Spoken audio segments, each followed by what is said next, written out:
கடவுள் தந்த கவிதை போல உன்னை நான் பார்க்கிறேன்.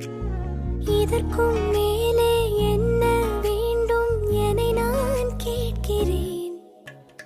இருவிழியில் இதயம் தூங்க தினசரியும் கனவை வாங்க இனிவளின் இரண்டாம் பாகம் நீ அல்லவா? பேசும் மழையே